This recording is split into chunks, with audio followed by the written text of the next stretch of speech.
Afande, iko taswira pengine kwa jamii ambayo imekuwa ikizungumzwa sana kwamba mtu akifungwa akipelekwa gerezani basi si kuhesabiwa usiku na mchana. Ukweli wa hili jambo ukoje? Si kweli kwamba mfungwa au mwanafunzi akifika gerezani basi anahesabiwa usiku na mchana. Niliwahi kulitolea maelezo hili kipindi cha nyuma, lakini ukweli ni kwamba serikali, sheria zake zimetambua uzito wa kifungo, lakini pia zimetambua kwamba mfungwa si mtu ambaye analazimika aadhibiwe au aishi kwa mateso.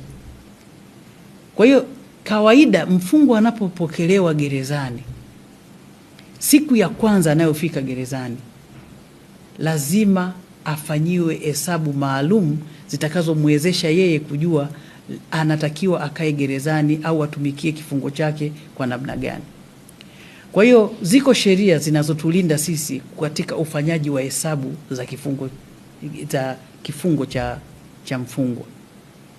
Na hizo hesabu ziko hivi: mfungwa anapohukumiwa kuja gerezani, miaka ile aliyohukumiwa anapata msamaha wa 1/3 ya kifungo chake.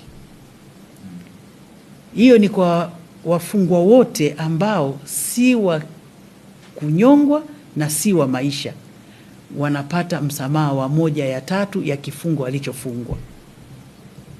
Sasa tunaposema 1/3, nilitolea mfano kipindi cha nyuma huko kwamba iwapo mtu kafungwa miaka 3 au 30, tutatafuta 1/3 ya miaka 30 ambayo ni hapana, 1/3 ya miaka 30 ni miaka 10, kwa sababu unachukua 1/3 ya miaka 30, ukikalkulate pale utapata ni miaka 10. Sasa ukipata ile miaka 10 kwamba ndio 1/3 na ndio msamaha wake, utachukua kifungo chake chote ambacho ni miaka 30, utatoa ile 1/3 ambayo ni ngapi? Ni 10.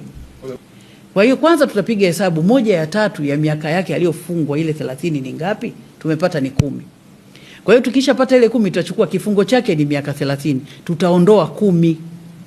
Kwa hiyo yeye atatumikia miaka 20 badala ya miaka 30, kwa sababu tayari sheria imemuondolea miaka 10.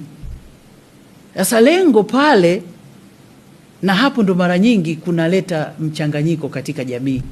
Kwa hiyo mtu anajua mimi nimemfunga, nimemkomesha au nimefanya ame atateseka, atakaa miaka 30.